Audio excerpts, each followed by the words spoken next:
ನಾನ್ ನಿಮಗ್ ನೀಟಾಗಿ ಹೇಳ್ದೆ ತಾನೆ ಕರೆಕ್ಟ್ ಆಗಿ ರೋಸ್ಟ್ ಮಾಡಿ ಅಂತ ಹೇಳಿದೆ ತಾನೆ. ಹೇಳಿದ್ಮೇಲೆ ಯಾಕೆ ಆತರ ಮಾಡಿದಿರಾ? ಹೇಳೋರು ಕೇಳೋರು ಯಾರು ಇಲ್ಲ ಅಂತನಾ? ಅಷ್ಟು ಕೇರ್ಲೆಸ್. ನಿಮಗ್ ಸಂಬಳ ಕೊಟ್ಟು ನೀವು ಮಾಡಿ ಹಾಕಿದನ್ನ ತಿನ್ಬೇಕಾ ನಾವು? ಅಪ್ಪಿ ಏನಾಯ್ತು? ಯಾಕೆ ಇಷ್ಟೊಂದು ಕೂಗಾಡ್ತಿದ್ಯಾ? ಕೂಗಾಡ್ದ ಇನ್ನೇನ್ ಮಾಡ್ಲಿ? ಇವ್ರು ಮಾಡಿರೋ ಕೆಲ್ಸಕ್ಕೆ ಕೂರ್ಸ್ಕೊಂಡ್ ಸನ್ಮಾನ ಮಾಡ್ಲಾ?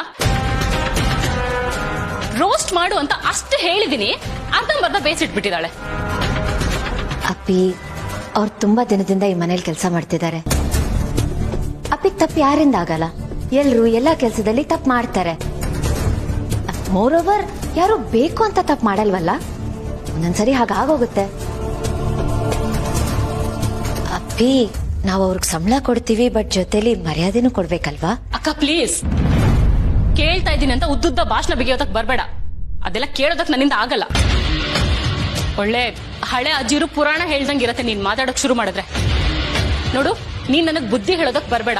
ನಿನ್ ಹತ್ರ ಬುದ್ಧಿ ಹೇಳಿಸ್ಕೊಳ್ಳೋ ಅಷ್ಟು ದಡ್ಡಿ ಏನಲ್ಲ ನಾನು. ನಿನ್ನ ಅಡ್ವೈಸಿನ ಅವಶ್ಯಕತೆ ನನಗಿಲ್ಲ. ಓಕೆ, ಇದನ್ನೆಲ್ಲ ನೀನ್ ಸ್ಟೂಡೆಂಟ್ಸ್ ಹತ್ರ ಇಟ್ಕೋ.